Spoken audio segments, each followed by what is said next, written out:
औज़ुबिल्लाहि मिनश्शैतानिर्रजीम बिस्मिल्लाहिर्रहमानिर्रहीम। अस्सलाम वालेकुम वरहमतुल्लाहि वबरकातुहू। डियर स्टूडेंट्स, कैसे हैं आप? उम्मीद है खैरियत से होंगे। तो मेरी आवाज़ साफ़ नज़र आ रही है और जो बोर्ड साफ़ नज़र आ रहा है और आवाज़ साफ़ सुनाई दे रही है, ये काइंडली मुझे कंफर्म करें ताकि मैं शुरू करूँ। तो जी आवाज़ साफ़ आ रही है और बोर्ड भी साफ़ नज़र आ रहा है।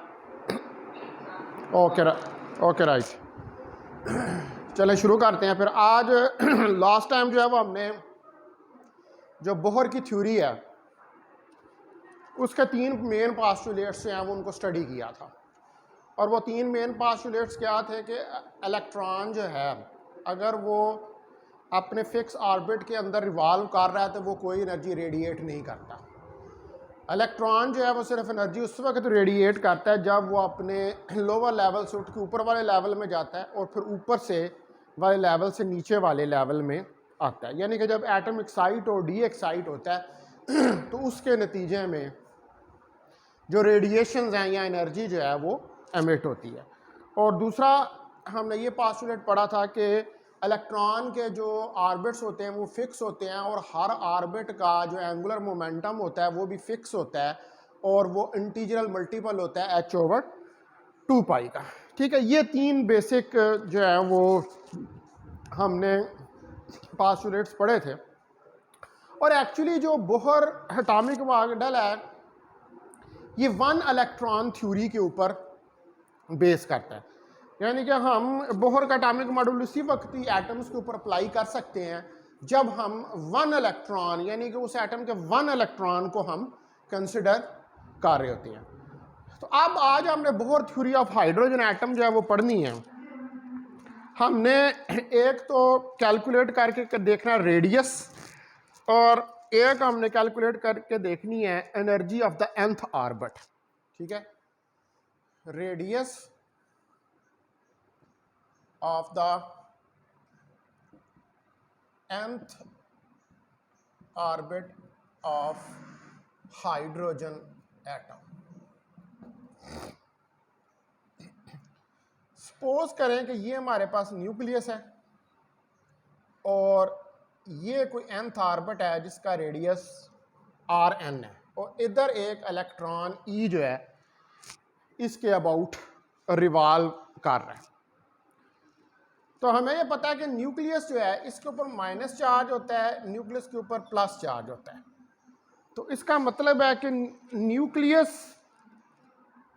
और इलेक्ट्रॉन, क्योंकि न्यूक्लियस के अंदर प्रोटॉन्स होते हैं और प्रोटॉन्स होते हैं उनके ऊपर पॉजिटिव चार्ज होता है। तो न्यूक्लियस और इलेक्ट्रॉन के दरमियान में दोनों चार्ज पार्टिकल्स हैं, इनके दरमियान में एक इलेक्ट्रोस्टैटिक फोर्स ऑफ अट्रैक्शन होगी जिसको हम कहते हैं coulombic force. There is a electrostatic force of attraction between electron and the nucleus. ठीक है, इलेक्ट्रोस्टैटिक फोर्स ऑफ अट्रैक्शन होगी जिसको कि हम कूलम्बिक फोर्स भी कहते हैं। और हमें पता है कि बाय कूलम्स लॉ F जो है वो K Q1 Q2 over R square के बराबर होता है और K यहाँ पर 1/4 पाई एप्सिलॉन नॉट के बराबर होता है 9×10⁹ न्यूटन मीटर स्क्वायर पर कूलम स्क्वायर। ठीक है, इसके बराबर होता है। तो यहाँ पर अब Q1 और Q2 दोनों ही हमारे पास E है, Q1 भी E है और Q2 भी E है। तो ये इक्वेशन हमारे पास क्या बन जाएगी, F is equal to E over R square, या आप कह सकते हैं कि KE square over R square. ये हमारे पास इलेक्ट्रोस्टैटिक फोर्स ऑफ अट्रैक्शन जो है वो आ जाएगी जो न्यूक्लियस और इलेक्ट्रॉन के दरमियान है। टारगेट हमारा क्या है कि हमने इसके nth ऑर्बिट का रेडियस जो है वो फाइंड करना है। अब आपको एक बात का पता है कि चूंकि ये इलेक्ट्रॉन जो है ये सर्कुलर ऑर्बिट में रिवॉल्व कर रहा है तो चूंकि ये सर्कुलर ऑर्बिट में रिवॉल्व कर रहा है, तो इसका मतलब है कि इसका एंगुलर मोमेंटम है और इसको सर्कुलर ऑर्बिट में रिवॉल्व करवाने के लिए जो फोर्स इस्तेमाल हो रही है वो सेंट्रीपिटल फोर्स है। और हमें इस बात का पता है कि सेंट्रीपिटल फोर्स जो है हमेशा किसी दूसरी फोर्स से प्रोवाइड की जाती है। तो यहाँ पर जो सेंट्रीपिटल फोर्स है वो कौन सी चीज़ प्रोवाइड कर रही है? यहाँ पर सेंट्रीपिटल फोर्स जो है it is provided by electrostatic force of attraction between nucleus and electron. और न्यूक्लियस और इलेक्ट्रॉन के दरमियान में जो इलेक्ट्रोस्टैटिक फोर्स ऑफ अट्रैक्शन है वो सेंट्रीपिटल फोर्स प्रोवाइड कर रही है। तो अब हमारे पास ये जो इलेक्ट्रॉन है इसका मास m है और v वेलोसिटी है जिसके साथ ये रिवॉल्व कर रहा है अराउंड द न्यूक्लियस। तो यहाँ पर जो सेंट्रीपिटल फोर्स है एफ ऑफ सी वो mv² ओवर r के बराबर है, या हम इसको लिख सकते हैं mv² n over rn, nth orbit के लिए। अब एक इक्वेशन है हमारे पास एफ सी और एक है एफ ई। ये दोनों इक्वेशंस हैं, इनको इक्वेट कर लें, एक दूसरे के बराबर रख लें, तो हमारे पास क्या आएगा mv² over r ke² over r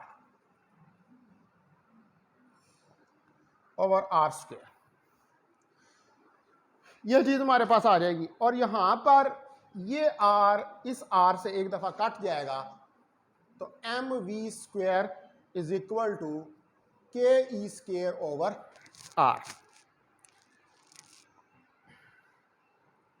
ये हमारे पास आ जाए तो हम इसको राइट डाउन कर सकते हैं कि mv² n nth ऑर्बिट के लिए ke² rn। ये इसको हम यहां पर राइट डाउन जो है वो कर सकते हैं।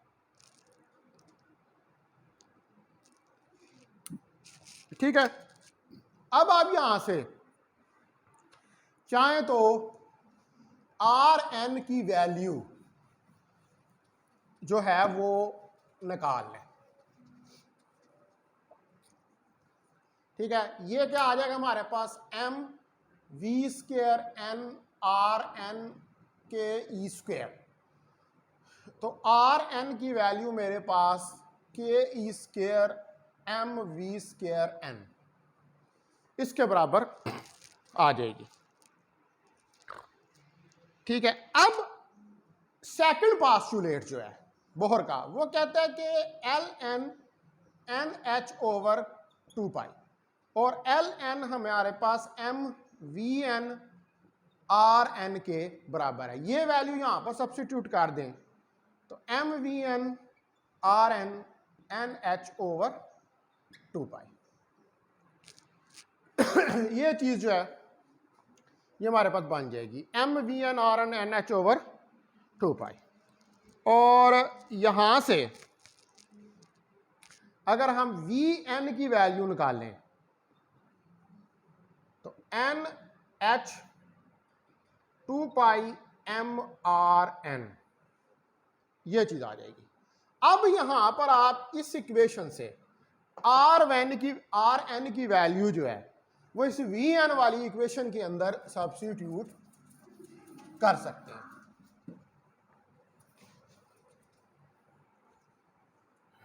तो आप देखें कि vn मेरे पास nh 2π, ये m के साथ e लगा लेते हैं क्योंकि ये मास ऑफ इलेक्ट्रॉन है, और rn की वैल्यू यहां पर रखें ke² m e v² n।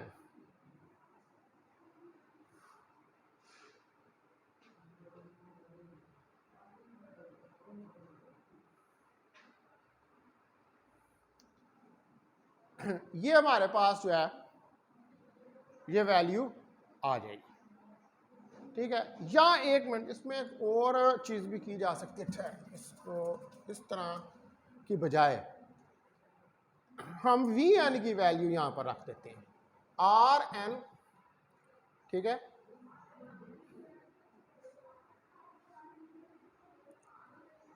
तो वी एन स्क्वायर यहाँ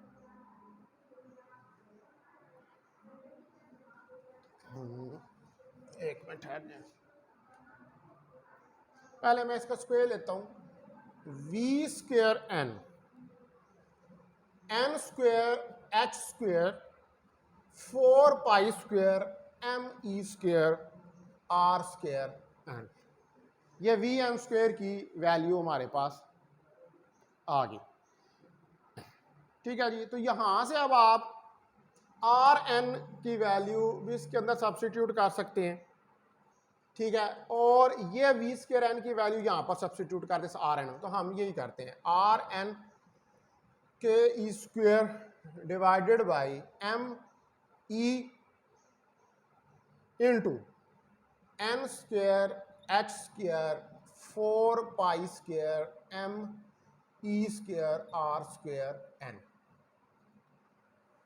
ये हमारे पास आ जाएगा। तो यहां से एम ई से एक दफा जो है कैंसिल हो जाएगा, ये आर एन ऊपर चला जाएगा, आर एन के ई square 4 pi square r square n m e, और नीचे आ जाएगा एन स्क्वायर एच स्क्वायर।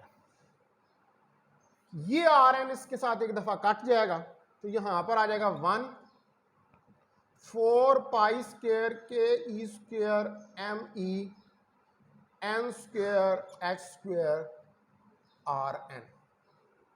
ठीक है जी, यहां से आप आर एन की वैल्यू जो है उसको निकाल सकते हैं। तो इधर से आर एन की वैल्यू निकालेंगे तो वो हमारे पास क्या आ जाएगी, n square H square 4 pi square k ई स्क्वायर एम ई, ये हमारे पास आर एन nth ऑर्बिट का रेडियस, इलेक्ट्रॉन का radius of nth orbit of electron, ये निकला है। इसमें n जो है वो प्रिंसिपल क्वांटम नंबर है जो कि डिस्क्राइब कर रहा है first shell, second shell, third shell, fourth shell energy states को। तो हमारे पास यहां पर ये कांस्टेंट है h square over 4 pi square k ई स्क्वायर एम ई, ये तो इसमें अब के हमारे पास 9 ज़रब 10 की ताकत 9 न्यूटन मीटर स्क्वायर पर कूलम स्क्वायर है। मास ऑफ इलेक्ट्रॉन 9.1 10 की पावर माइनस 31 किलोग्राम है। चार्ज ऑन इलेक्ट्रॉन 1.6 10 की पावर माइनस 19 कूलम है, और H 6.63 10 की पावर माइनस 34 जूल सेकंड। ये सारे कांस्टेंट्स हैं, इनकी वैल्यू इसके अंदर सब्स्टिट्यूट जो है वो कर दें।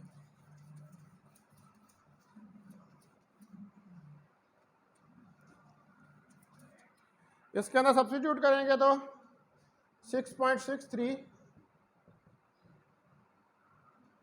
जूल सेकंड का स्क्वायर डिवाइडेड बाई 4 इंटू 3.14 का स्क्वायर 9 10 की पावर 9 न्यूटन मीटर पर कूलम स्क्वायर, और 1.6 10 की पावर माइनस 19 कूलम का स्क्वायर, और 9.1 10 की पावर माइनस 31 किलोग्राम। ये सारा कांस्टेंट है। इस सारे को आप कैलकुलेट करेंगे, ये सारा, ये बराबर आ जाएगा हमारे पास 0.53 10 की पावर माइनस 10 मीटर, और इसको हम लिख सकते हैं 0.053 नैनो मीटर। ठीक है जी, तो इसका मतलब है कि R1 के लिए, N1 के लिए R1 एक ज़रब ये सारा कांस्टेंट 0.053 नैनोमीटर, यानी कि R1 हमारे पास 0.053 नैनोमीटर के बराबर आ जाएगा। और इसको कहते हैं R1A0 0.053 नैनोमीटर। इस A0 को कहते हैं बोहर रेडियस। ये फर्स्ट ऑर्बिट का हमारे पास जो है वो रेडियस निकला है।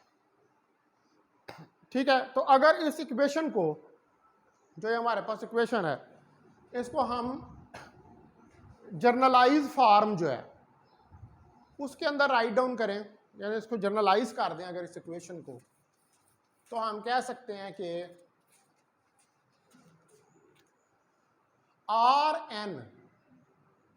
n स्क्वेयर R1 के बराबर है, या आप कह सकते हैं कि n square A0 Bohr radius के बराबर है। तो अगर n 1 है तो R1 1 का स्क्वेयर A0, यानी कि R1 A0 पहले ऑर्बिट का रेडियस। अगर n2 है तो R2 4 A0, अगर n3 है तो R3 9 A0 and so on, Rn is equal to n square A0। तो इसमें आप हर ऑर्बिट का रेडियस जो है उसको कैलकुलेट कर सकते हैं। लेकिन एक बात आप याद रखें कि हमेशा हर ऑर्बिट का रेडियस फिक्स्ड होगा, यानी कि हम इसको लिख सकते हैं कि Rn n square multiply by 0.053 nanometre. हर ऑर्बिट का रेडियस फिक्स है, यूं नहीं वैल्यू आ रही कि, यानी कि हर फिक्स ऑर्बिट का रेडियस है, कोई बीच के अंदर की कोई चीज नहीं। ठीक है डियर स्टूडेंट्स, तो इस तरह हम जो है वो कैलकुलेट कर सकते हैं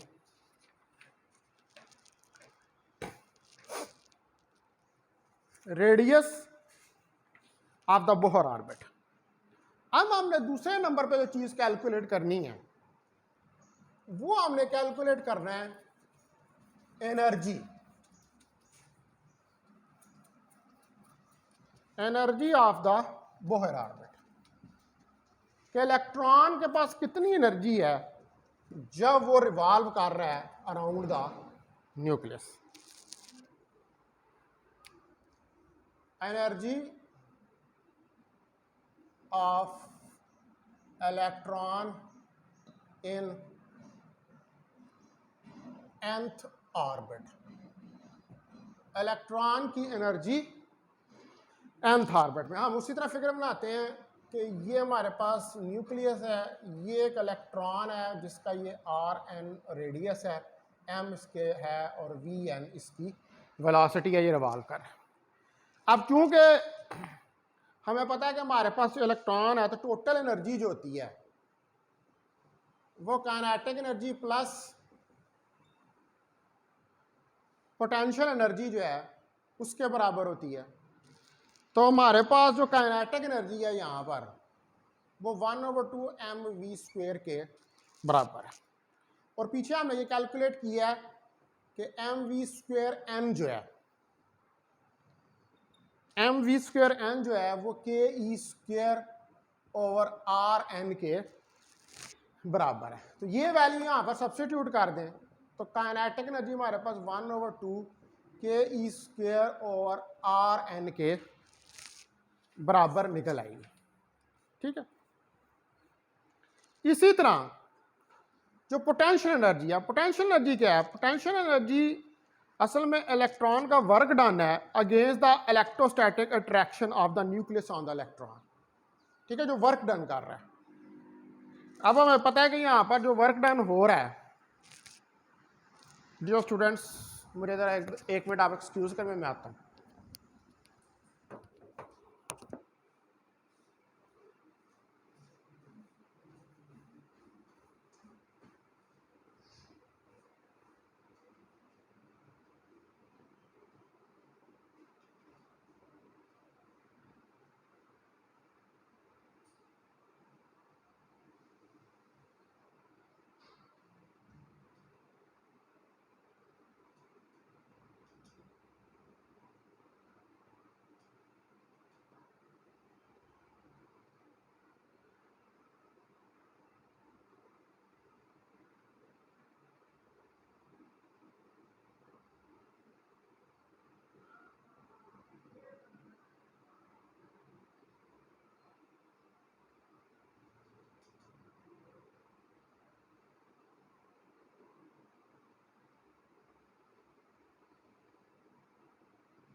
अस्सलाम वालेकुम, sorry for inconvenience, I am back.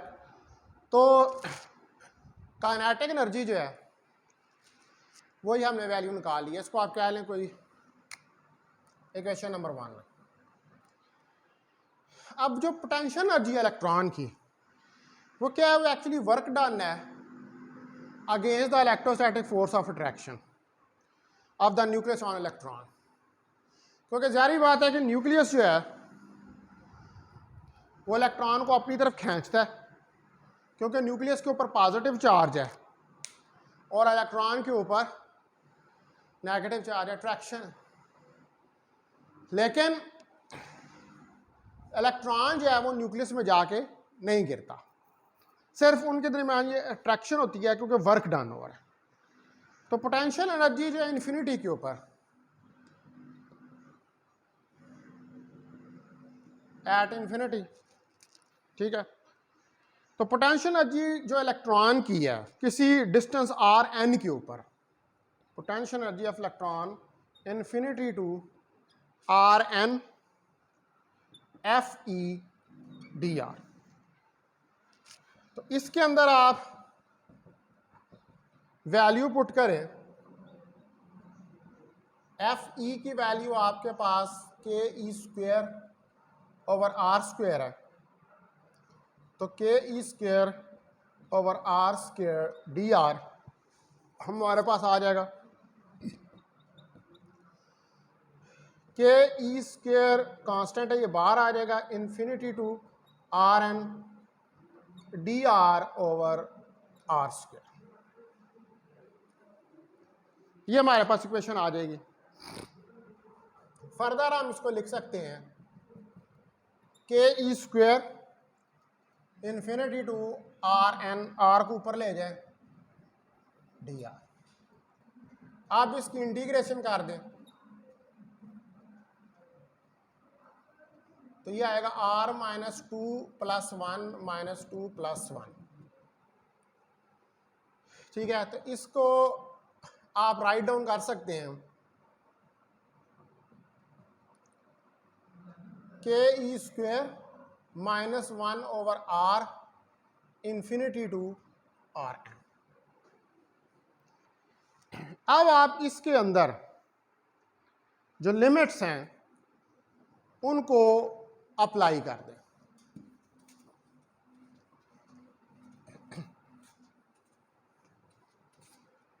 तो लिमिट्स को अप्लाई करेंगे तो पोटेंशियल एनर्जी हमारे पास आ जाएगी k E square minus one over are n plus one over infinity, ठीक है जी। तो वन ओवर इन्फिनिटी तो हो जाएगा ज़ीरो। तो पोटेंशियल एनर्जी हमारे पास k E square over are N minus के साथ आ जाएगी। अब टोटल एनर्जी को हम कह देते हैं ई एन। ई एन हमारे पास kinetic energy plus potential energy जो है उसके बराबर आ जाएगी। तो टोटल एनर्जी आप देखें, काइनेटिक एनर्जी हमारे पास one over two K E square over are N minus K E square over are N, और इसको हम कैलकुलेट करेंगे तो ये आ जाएगा minus one over two K E square over are N. ये हमारे पास टोटल एनर्जी की इक्वेशन जो है वो निकल आएगी, minus one over two K E square over are n. अब आप इसके अंदर आर एन की वैल्यू जो है सब्स्टिट्यूट कर सकते हैं, जो आपने कैलकुलेट की थी, n square x square 4 pi square k ई स्क्वेयर एम ई, ये वाली वैल्यू, ये आर एन की इधर आर एन की जगह पर सब्स्टिट्यूट करते हैं।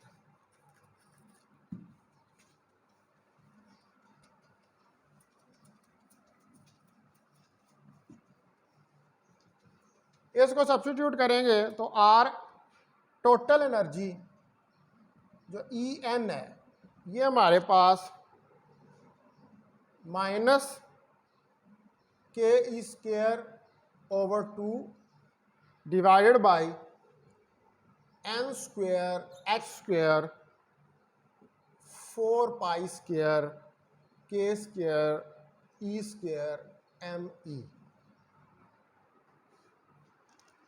के बराबर जो है वो आ जाएगा।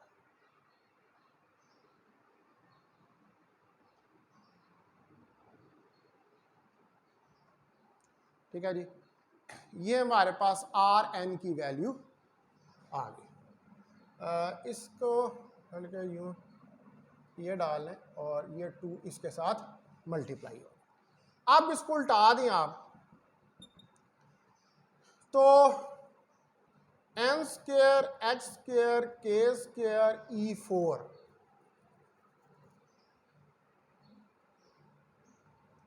एम ई, ठीक है, और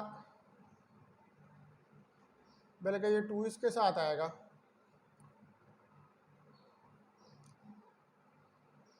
के square e 4 m e 4 pi square divided bye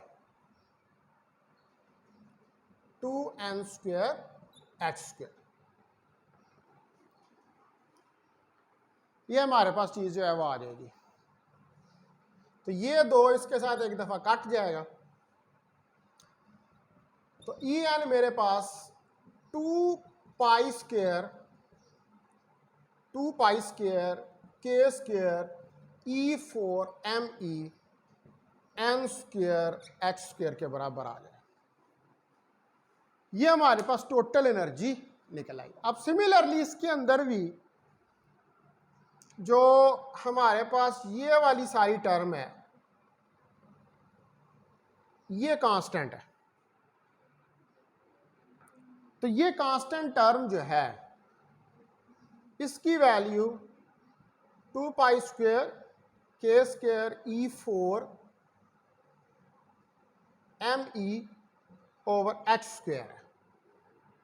तो इसको हम निकाल सकते हैं 2 इंटू 3.14 का स्क्वायर 9 10 की पावर 9 और 1.6 10 की पावर माइनस 19 इंटू 9.1 10 की पावर माइनस 31 और डिवाइडेड बाई 6.63 10 की पावर माइनस 34।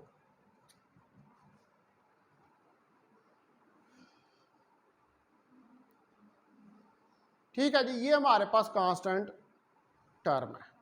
तो ये कांस्टेंट टर्म जो है इसको आप कैलकुलेट कर सकते हैं। ठीक है, अच्छा अब आप देखेंगे हमारे पास जो है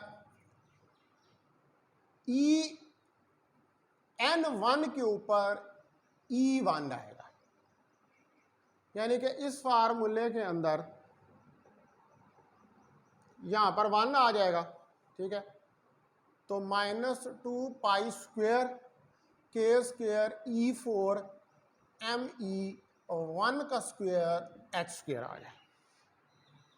तो ये आएगा हमारे पास, ये कांस्टेंट ये वाला सारा आप कैलकुलेट करेंगे तो ये आ जाएगा 2.18 10 की पावर माइनस 18 जूल। और इसको अगर इलेक्ट्रॉन वोल्ट में कन्वर्ट करना है तो इसको 1.6 10 की पावर माइनस 19 से डिवाइड कर दें, -2 1.8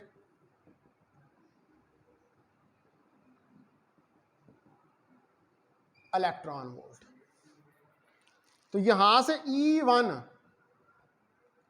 हमारे पास -13.6 electron. This is the energy of the first level या ground state of the hydrogen atom. -13.6 electron volt, it is the energy of ground state of electron in hydrogen atom. ये हमारे पास ground state की energy है hydrogen atom के अंदर, ठीक है। पहले पहले फर्स्ट ऑर्बिट की फर्स्ट एनर्जी शेल की। इसी तरह आप यहां से जो है इस फार्मूले को जर्नलाइज कर सकते हैं। देखें ये हमारे पास E1/n² आ जाएगा, या En -13.6 electron volt over n²।